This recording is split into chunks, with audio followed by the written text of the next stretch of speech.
Andy Agathangelou. I'm the founder of the Transparency Task Force. The Transparency Task Force is a certified social enterprise. What that means in simple terms is that we exist to make an impact as opposed to making a profit. So we're all about trying to improve the way the financial industry works. We are, of course, based in the UK, but in actual fact, we have members in 21, 22 countries around the world.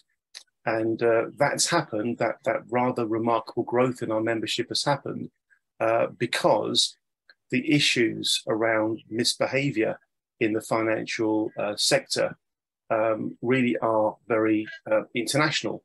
The problems we expose to in the UK are similar to what's happening in the US, in Australia, in Canada, in South Africa, in France, so on and so forth. On another occasion, I'll go into more detail about these sort of generic issues, but tonight's really all about the Panorama programme. And to be more specific, it's about the question we're posing tonight. You know, post-Panorama, what could parliamentarians do now? So let me first explain the significance of that question. The reason we're asking what could parliamentarians do now is because we have a strategy for driving change. And that strategy for driving change is very, very important. If we don't actually make real change happen, then all we're doing is talking about the issues. And whilst that might be quite nice in some ways, the reality is it doesn't actually improve things. We're all about making real change happen. And our strategy for driving change is all about bringing together two types of people. On one hand, those who, like us, campaigners who have a sense of passion and purpose for the change that we want to see. And secondly, those that we characterize as having the power and the permission to make change possible. And that group, of course, includes parliamentarians. The good news is we do live in a parliamentary democracy, and we, the little people, you know, the people have the ability through our parliamentary democracy to influence the thinking and therefore the conduct of our parliamentarians. And as I'm sure you all appreciate, our parliamentarians are well placed to actually change the way that regulators work. And clearly one of the big issues that comes out loud and clear from the programme is that there is something rather troubling about the ineffectiveness of the Financial Conduct Authority. In terms of structure for the night, in a moment, I'm going to be asking you all to do a little task for me, okay? Please use the chat to do the following, and we'll spend a couple of minutes on this. I want each of you, please, to put into the chat the 1 or 2 or 3 words that describe how you feel having watched that programme. The 1, 2 or 3 words that describe how you feel about that programme. It's going to give us a really valuable insight to how everybody feels. So what 1, 2 or 3 words best describe how the programme made you feel? I'm just typing this in the chat, so you've all got the question there. Made you feel. 1, 2 or 3 words best describe how the programme made you feel. Some of you are doing it already, which is fantastic. Some of you are saying things like entirely expected, cheated, very annoyed, emotional, vulnerable. Thank you very much. Of course, you don't have to do that. If for some reason you want to keep your feelings to yourself, that's absolutely fine. But it's going to be really useful to us to have an insight into how people are feeling. After I've set the scene, which is what I'm doing now, I'm going to be passing over to Paul Carlier, who featured quite extensively in the programme, quite rightly so. And then we'll be going to Mark Bishop, who's going to be sharing some thoughts about the kind of reforms that are necessary to help ensure that the Blackmore bond scandal and ones like it don't happen again. We'll then be going around to anybody else in the session tonight who appeared in the programme for any quick kind of reflections on how they feel about the programme and what potential next steps are and that kind of thing. And then time permitting, we'll kind of open it up. Now, at any point in time during the session, because we have so many people here, there's like there's over 70 people, which is like 10 times more than we were originally expecting. There's too many people for us to kind of all get introduced, etc., etc. There's too many people for us all to say what we think, but we can use the chat very extensively. So to begin with, just put into the chat the 1, 2, or 3 words that describe how you feel as a result of having seen the program. If at any point you want to share any further thoughts, please do so. Comments, questions into the chat. We will be circulating the chat to all the attendees tomorrow morning. So you'll have a record of them in there. If for some reason you want to share your contact details and a link to your LinkedIn profile or something like that, please feel free to do so.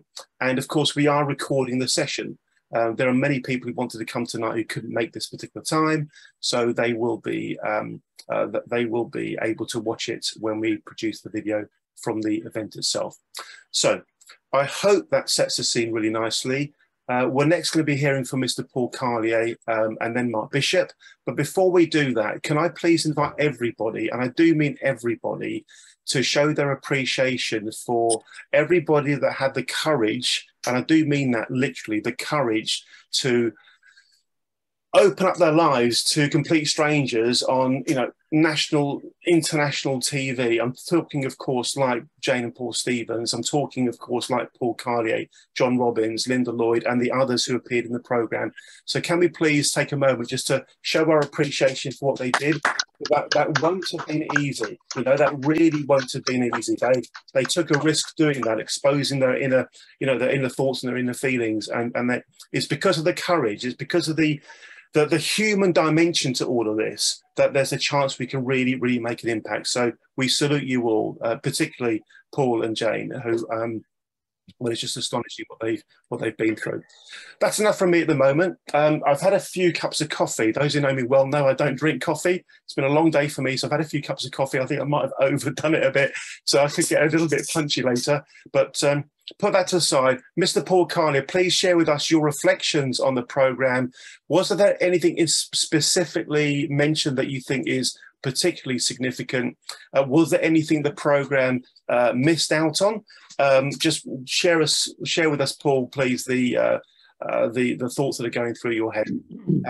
Can we also, and again, I mean this most sincerely, can we please show our appreciation to Paul? Paul is a remarkably active member of the Transparency Task Force community. He does so much on a completely pro bono volunteering basis. And quite literally, if it wasn't for Paul, the programme would not even have been made. So can we do the same for Paul Carlier, please, before we move forward with his thoughts? Well done, Paul, as succinctly as you can. But I know there's a lot to talk about. Over to you, sir. Thank you, Paul. Thank you.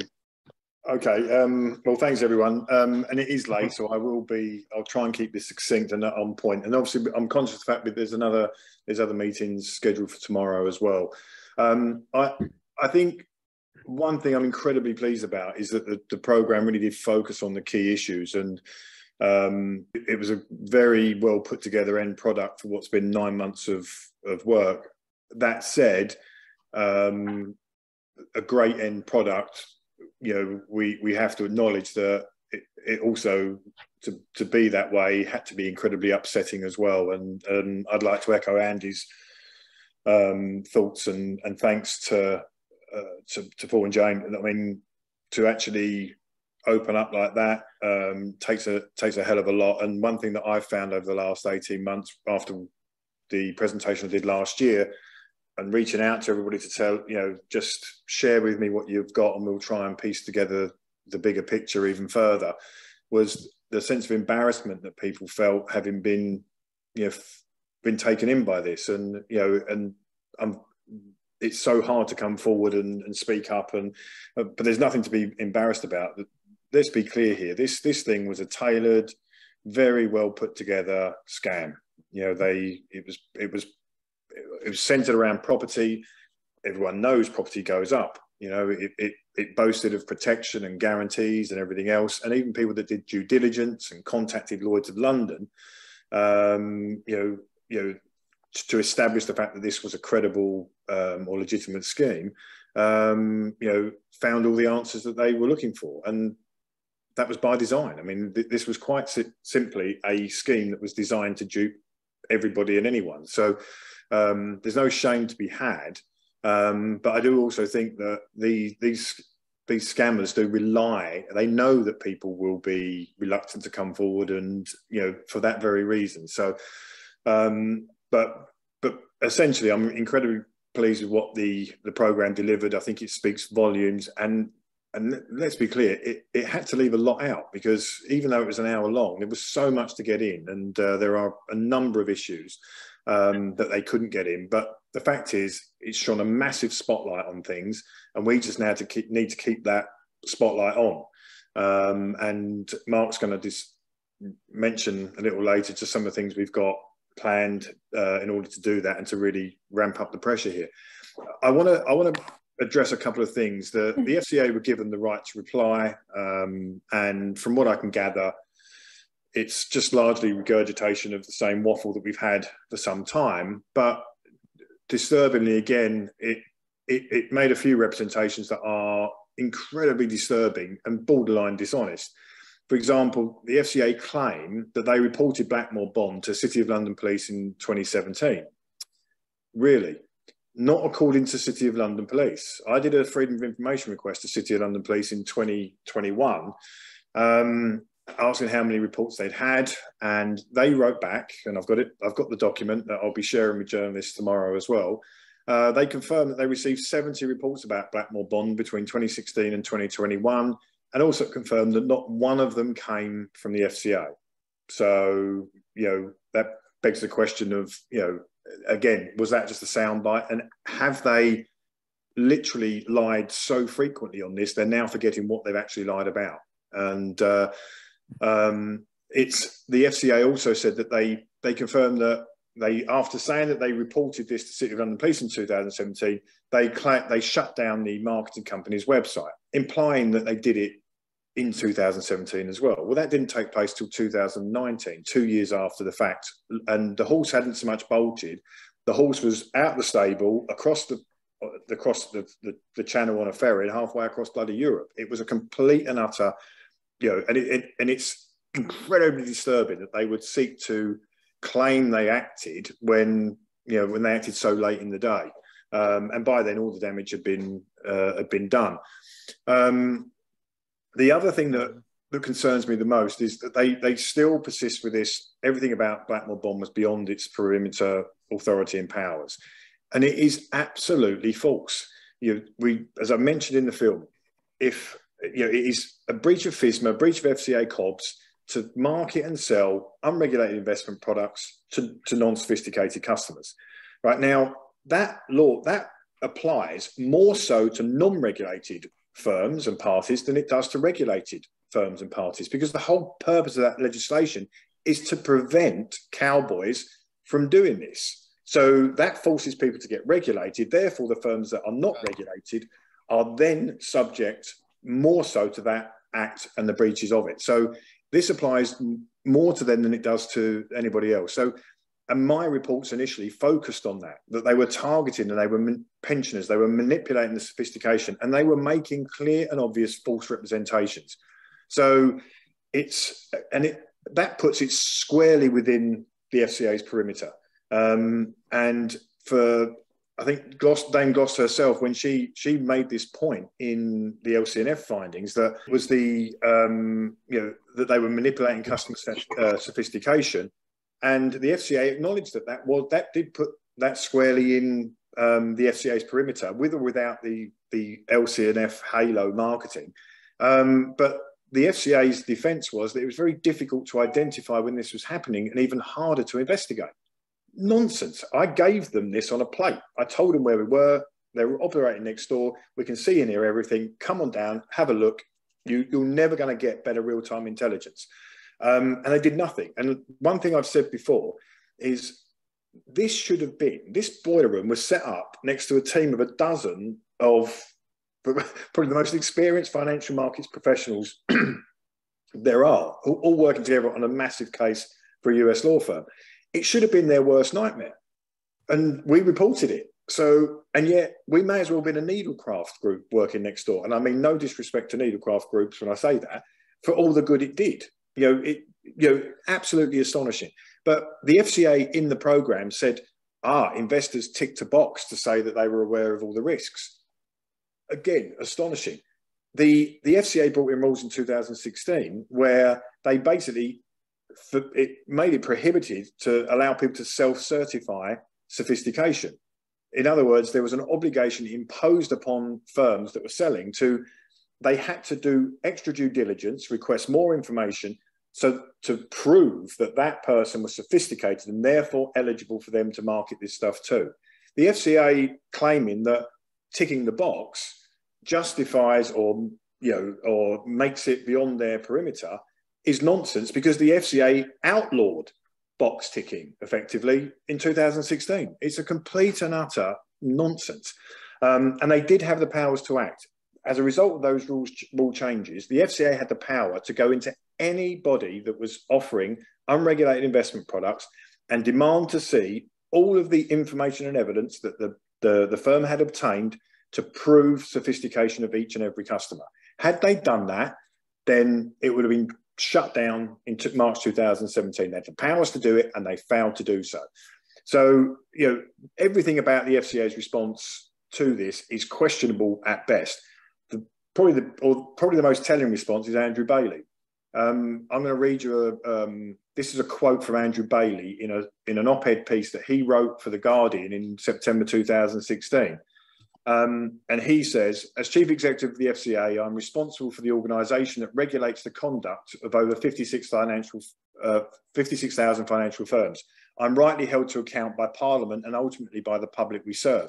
And this is the key. I believe in taking responsibility for my actions and that the FCA must live by the principle it espouses. Well, today, and as we saw in the programme, he was given the opportunity to take responsibility or to address the allegations that were put to him, and he declined to comment and be interviewed. So that's not somebody that's taking responsibility. That's someone who's running away from it. And, it just frustrates me beyond belief. And the other thing I wanted to point out as well is that I wrote a freedom of information request to the FCA, and I got a 2-page response from Mark Stewart. I'm not sure that Mr. Stewart knew who had made the FOI response, because I'm pretty sure he wouldn't have written half of what he did had he known it was me, because he wrote, my question was, what's the FCA's established process for when it receives reports about firms or conduct that it determines are beyond its perimeter and authority? So Mr. Stewart writes back and says that in that event, they would share that information with the body or agency whose perimeter they believed it did fall within, and they would signpost the reporter to that same body or agency. Yet in 2017, 2018 and 2019, every time I reported or escalated it, I was never once signposted to any other agency. And what's furthermore, in terms of the FCA claiming it was all beyond their powers, in 2018, when I escalated my earlier disclosures and reports to Bailey and Stewart personally, Stewart replies, we have reports, we are making inquiries. A year later, when I find this mob still operating and I escalate it again, Stewart replies, yes, but this is part of our ongoing work. So he proves that they are undertaking work and investigating this for at least a year. That's not the actions of a body that believes this to be beyond its perimeter authority and powers. The bottom line is, when the Blackmore bond collapsed in April 2020, Mike O'Dwyer of the Telegraph, he contacted me. He did a piece featuring my reports and the fact the FCA ignored it. And in my opinion, the FCA panicked, came out with a statement that said, no, everything about it was beyond our perimeter authority and powers. And in so doing, it was a lie, and it was entirely false in every respect, but it effectively pinned them to that lie. So then you have to keep further in the lie. And that's all they've done since, is just keep further in the same position. They've given that position to John Glenn. John Glenn has made that position put forward in Parliament. And it is as false today as it was back then. But I think where they panicked, they couldn't back away from it, because to do so would admit they lied to O'Dwyer in the press back in April 2020.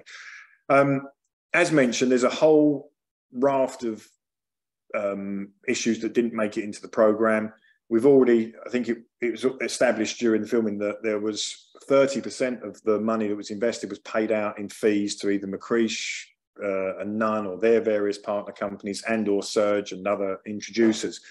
But there's another thing that cropped up, that at least two of the investors that I spoke to, and one who featured in the film, they didn't originally invest in Blackmore Bond. They invested in something else entirely, Blackmore Estates. And when their investments matured with all this promised interest, they were effectively sold Blackmore Bond. And when I asked the question, did they return you the cash plus your returns first before you invested? No, they were transferred into the other one. And when we approached the liquidators to see if there was a credit of a cash equal to those amounts or in or around the dates when they were transferred in, no money was received by Blackmore Bond bank accounts for these investments. So it's classic Ponzi. And, you know, that's so there, but that Blackmore Bond was essentially, it needed to attract new investment, but it also became a vehicle that they needed to entice existing investors in other schemes or scams potentially somewhere to go when their investment matured, because they couldn't afford to pay it out. So you need to incentivize them to put it into something else. So, and the records all show these investments, but the bank accounts don't support the records that the books show. And any Ponzi scheme, Madoff or any of the others, there was duplicate, or there was shadow books. They needed to, because they had to keep up the illusion on the one hand, and that's what the books were showing, and that wasn't reflected in the accounts. So great program, really hit home on key issues, particularly that sophistication issue and the manipulation of it. But there's so much more to come, and we'll be feeding that into the public domain and into journalists tomorrow in these various meetings. Paul, thank you very, very much indeed. That's absolutely superb. It's really, really important that everybody understands that the meeting we're running tonight, the one at 12 o'clock tomorrow, the one at 6 o'clock tomorrow, the special one with journalists at 10 a.m. tomorrow, all of these events are part of a strategy. And that strategy is to turn the publicity from the program into policy, new laws, new rules that will change the way the system works, change it in such a way that consumers are better protected, and those who do unfortunately get scammed are better supported. Unless those changes happen, there is a real risk that the kind of thing we've been experiencing for years in this country is just going to carry on and carry on and carry on. For me, one of the biggest messages in the programme was that Blackmore Bond simply is not some kind of isolated case. You know, there's Blackmore Bond, there's Connaught, there's LC&F, there's been Premier FX, there's Woodford, there's a great big long list. And all of that has happened under the watch of the FCA. There's no logic to assume that the FCA will or can sort these issues out. They need to be made to do so. And that's why the new rules are powerful. To get those new rules to happen, we as a group of people need to find ways to work together. And that means everybody, please, needs to learn how to do the little bit that you can do to help make a difference. And we'll be hearing about the sorts of things we want everybody to do that really will make a difference. Before we go to Mark Bishop, who's going to share some thoughts about the kind of reforms that are needed, can I please invite everybody once again to show their appreciation to Paul Carlier. Paul, well done, and thank you very, very much. Honestly, you guys would not realise how much time Paul spends on a purely voluntary basis trying to make a difference, as do many others, Mark Bishop, Mahendra, and many, many others too. Thank you very much, Paul. Mr. Bishop, please take it from there. Thank you very much. Thank you. Thank you very much indeed, Andy. So firstly, thank you to the people who took part in the programme. It will make a huge difference. I hope to Blackmore Bond investors, to people who've been damaged, destroyed by the FCA's regulatory failures and cover-ups in the past, and hopefully, and the most important thing, to protecting 65 million British citizens in the future. You probably saw I was the first person to add anything to the chat when Andy asked for 1, 2 or 3 words about how you feel. And I put in the 2 words, Groundhog Day. It might be useful for those of you, most of you don't know me, if I explain why I chose those words. You might have thought, actually, I felt when I did it, does it feel like I'm being dismissive of the story of the Blackmore investors, saying, well, there's nothing to tell here, it's not new at all, not exciting? That was not my intention. If that came across, I apologize, did not mean to offend you or in any way diminish the significance of what happened to you. The reason why I put it in there is that more than 10 years ago, I found that I'd been scammed. And the parallels between this case and that one are uncanny. For example, there was a highly credible whistleblower. In fact, the whistleblower in question, George Patelis, is on this call. And I've put a link into the chat to the testimony from the all-party parliamentary groups call for evidence about the FCA. If you look at your leisure tomorrow, you can find testimony from both me and George that talk about what happened in the Connaught case and the degree to which credible testimony, both directly from George and actually from lawyers that he used and from BDO insolvency accountants that he used to substantiate his allegations. You know, the quality of the evidence was astonishing, and the FCA really ignored his evidence. In fact, we found out that two of the people from the FCA, or FSA as it was in those days, supposedly investigating, were actually linked to the perpetrators. That's how bad it was. Now, from 2014, so 2 years after it happened, I made it my business, having seen that this stuff was systemic, because I'd seen in the press loads of other cases, I made it my business to try to persuade whoever was the chief executive of the FCA at any point in time to implement changes. One of the changes was much better use of whistleblowers' intelligence, you know, and also a greater diversity of thinking the people they hire, so they'd hire people who would actually investigate stuff and be professionally cynical and want to go and kick doors down and deal with scammers. These are just small examples, but every single chief executive I have delivered this message, they've always refused to meet with me. Sometimes I am able to meet with a minion and present to them, and they tell me everything's fine, none of these things are needed. And the reason why I mention this is because I have seen so many of these scandals in the past decade, and they usually follow a pattern. There are some dodgy people just inside or just outside the regulatory perimeter. They somehow use some people who are just inside in order to keep it broadly legal and to keep the FCA off their backs. Usually somebody blows the whistle or some consumers phone into the FCA concerned and they're rebuffed and nothing is done. The money's all gone and the FCA says, oh, nothing to do with us. So that's why I was saying Groundhog Day. Now, I hope that we can all see that this can't be allowed to keep happening.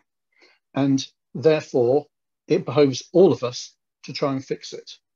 I actually think there are three things that we need to do to fix it. I will describe them in turn. The first one is people who have fallen victim to regulatory failure in financial services and have lost money as a result should be compensated by the people who caused that loss, and that's the regulator. It's actually not the scammers. It's not the scammers. You know, the scammers in the Blackmore bond case had past form. They could have been done for that. The FCA didn't. They've done this, and now at least one of them, Philip Nunn, albeit he's renamed himself Philip New, he now is off doing a new scam.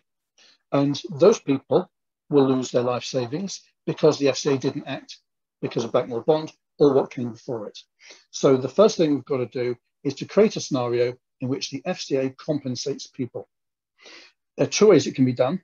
The first way is you can remove their exemption, the statutory exemption from civil liability, which is in the Financial Services and Markets Act 2000. The second way you can do it is to oblige them to include within their complaint scheme an obligation to pay redress for regulatory failure.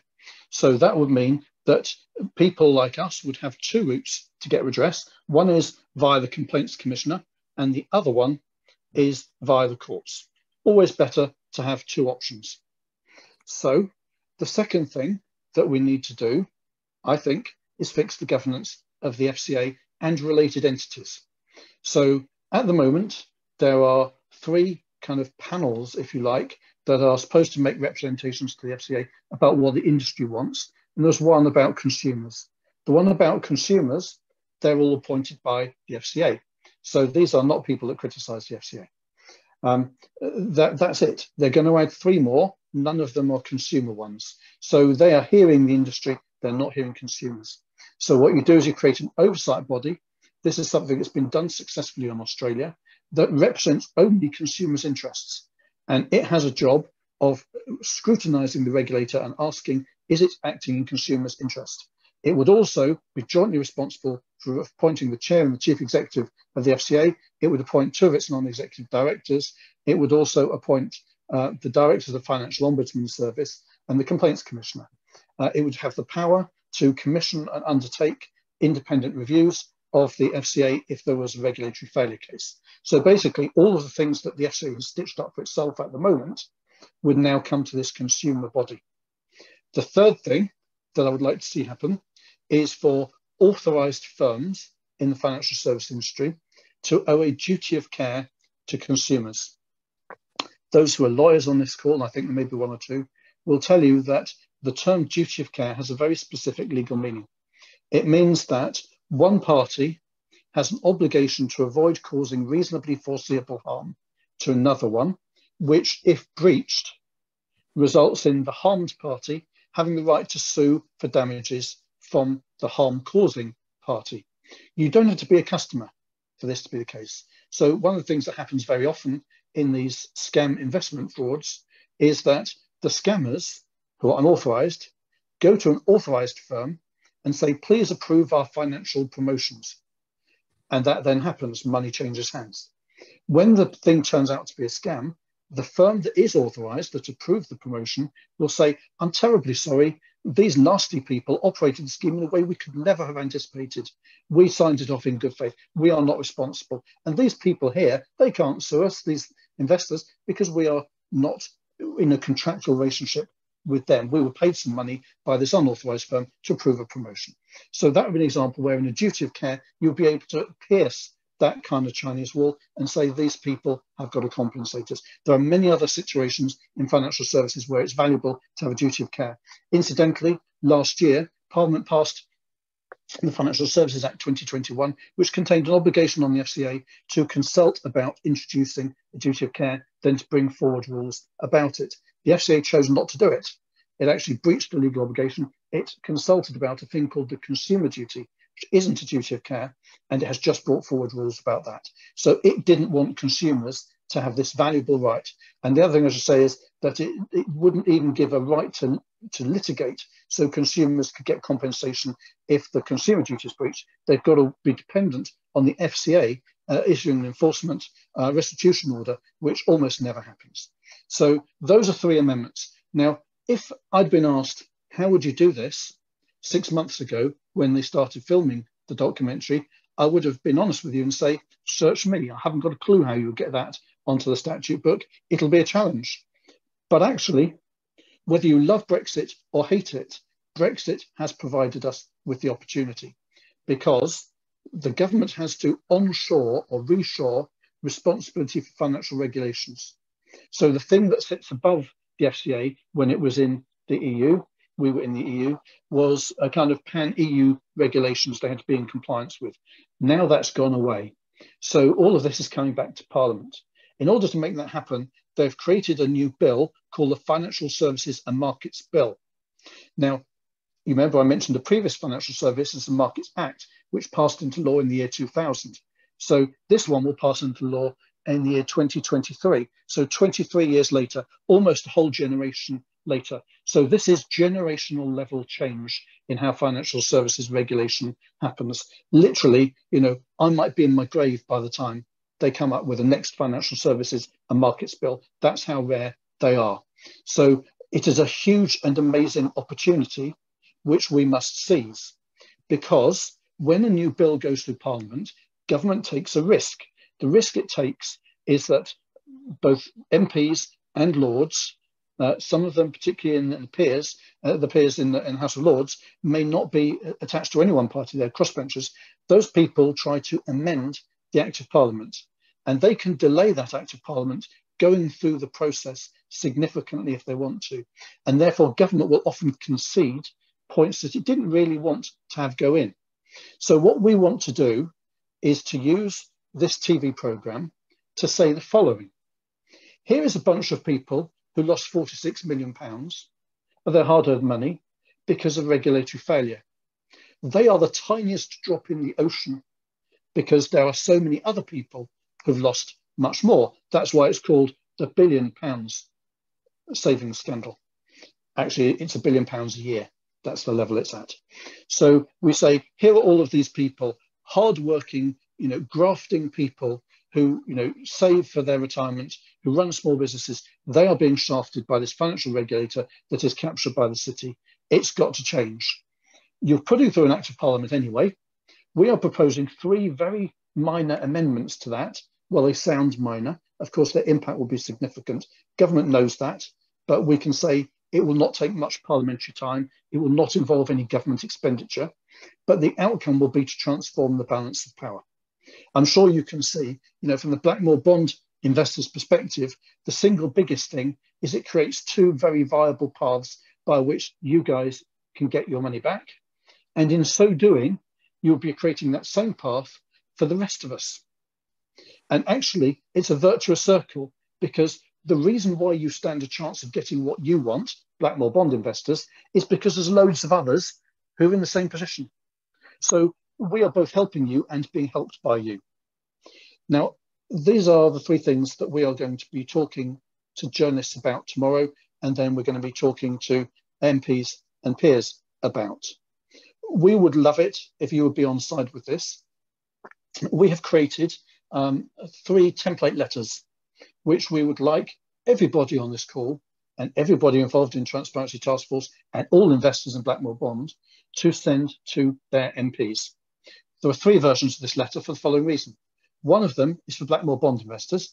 One of them, worded slightly differently, is for people who invested in some other scam that went wrong because of regulatory failure.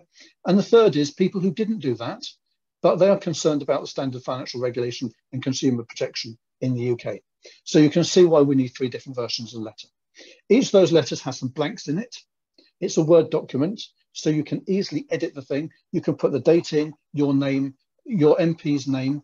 And by the way, we've got a link as well on our website that shows you how you can find out the contact details of your MP if you don't already have them. So we've done everything we can to make it a relatively painless process. Now, if you look at that letter and you don't like exactly the wording of it, we can't stop you from changing the wording. But we would ask you to give strong consideration to keeping it as it is. The reason is we know what we're talking about here.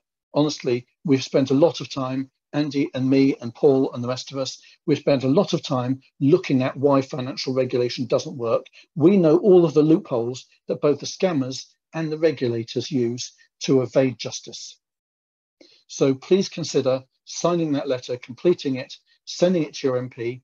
It also asks the MP to notify us, as well as you, if they're going to support the things we're calling for. And the reason is, if we know that certain MPs are interested and supportive, we will contact them to try and get them to support actually making the amendments as the bill passes through Parliament.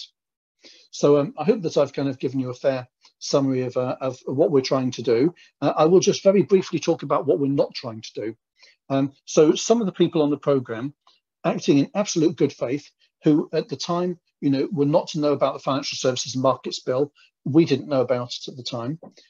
Those people were calling for an independent review. Please don't write your MP calling for an independent review. We, the Connaught investors, were offered one and we didn't say no. Of course, we probably couldn't have stopped it. But in hindsight, it's a dreadful thing.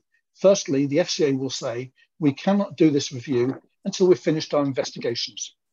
You've suddenly created a huge incentive for them to ensure their investigations take even longer than they would normally. On a good day, you're probably 2 years away from those investigations finishing, maybe 4 on a bad day. When that finishes, it will be 2 years of the review being carried out. The FCA will choose who does the review.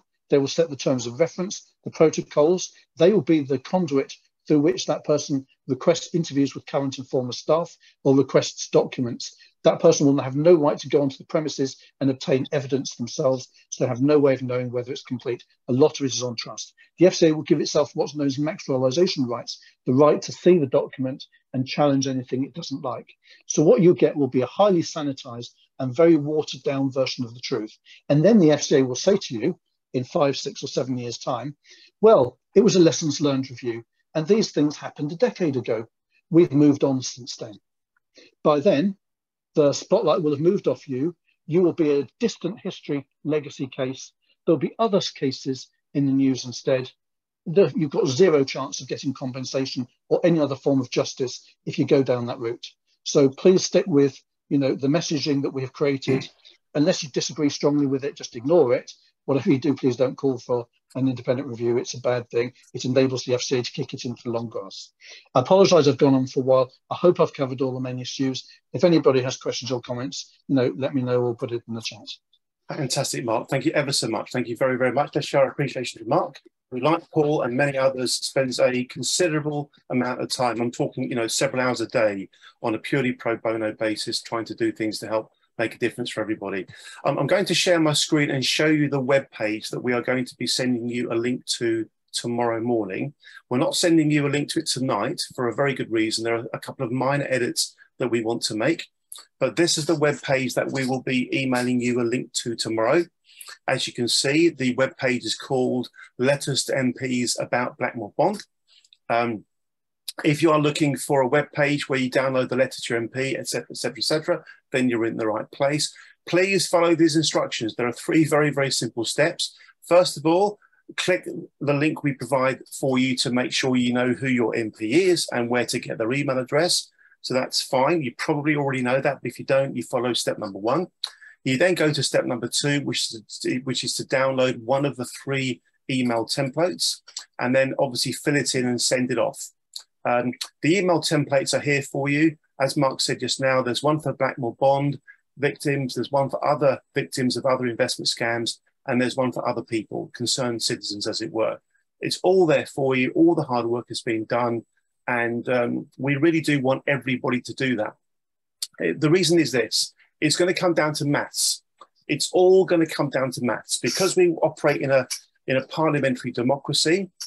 We're going to be watching very, very closely the votes in the House of Commons and the votes in the House of Lords for and against various amendments, etc. Now, some of that voting is going to be really, really close, and we will never know how much of a difference it will make if you can get your MP to support the amendments that we want.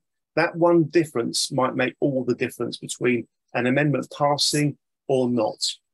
It's going to come down to the maths. We therefore want to absolutely maximise the chances of the parliamentarians voting in favour for the kind of changes we want. That's why we've organised a special meeting in Parliament on the 15th of September. So let me tell you briefly about that meeting. On the 15th of September, myself, Mark, Paul, a few others will be meeting with a group of parliamentarians and some members of the press and other key stakeholders to talk in detail about the policy reforms that we are going to be discussing with them. And that will be a great chance to try to create a sense of unity and consensus with the parliamentarians. We're going to be trying to, frankly, encourage the parliamentarians to work in a very cross-party way to actually get these amendments over the line. We're getting reasonably experienced at doing that because, for example, we help run the Secretariat for the All-Party Parliamentary Group on Personal Banking and Fair Financial Services, which has been carrying out a call for evidence about the Financial Conduct Authority for about a year now. And yes, Justin is absolutely right. 15th of September is the date of the FCA's annual public meeting. This event is going to happen at 12:15, so just after the FCA's annual public meeting ends, this meeting in Parliament will be taking place. So that's why that's also important. The thoughts and the ideas around the letters to the MPs was an incarnation or an idea that Paul Carlier developed. Paul, could I invite you please to talk about the importance of everybody doing their little bit, downloading the letter, filling it in and sending it off? Could you just elaborate on why that is so important at this stage? Thank you. Yeah, I think, and just to elaborate a bit on what Mark was saying with, an inquiry or another lessons learned. I mean, how many lessons learned exercises do we have to have where the lessons are clearly not learned? The bottom line. So you know, one thing we found, it doesn't matter what it is, whether it's civil litigation or protest or, you know, the likes of Premier FX and everything else. If you individually, you're going to be bullied out of it, you're going to be leveraged out of it by costs. So the only way forward is collectively and to be unified. And what you tend to get across all kinds of issues, you have a divide and conquer approach by the regulators. The FCA's favourite line, for example, is, "Oh, we don't get involved in individual cases," but they'll say the same thing to 500,000 individuals all reporting the same thing about the same firm. So, you know, as a means of avoiding it. So, you know, and I want to quote. There's also a very good quote, one of my favourite ones. I think it was the head of British Cycling who said, you know, when he was talking about how there was the aggregation of marginal gains. So shave a little bit off the width of the bike here, shave half a gram off of the bike here, or something to do with the clothing. Every little bit helps, and the aggregation of marginal gains leads to a much better outcome. So what we need is critical mass. We need everybody to get their MPs involved, and with 2,000, best part of 2,000 individual investors, if we get a majority of MPs involved and signed up to support a call for compensation, a call for reforms that will prevent this happening again in the future, you know, it's very difficult for then the likes of John Glenn, one individual who's been a thorn in this side, and, you know, a thorn in every victim side, and every across multiple asset classes and products. You know, there's little they can do. Put it to a vote. Sorry, John, you're outvoted because we've got 400 MPs on this. So, and none of them are going to vote against one of their constituents being properly compensated for this sort of failure. And none of them is going to want to be seen to be voting for or against measures that would prevent this happening in the future. So aggregation of marginal gains, critical mass, numbers count.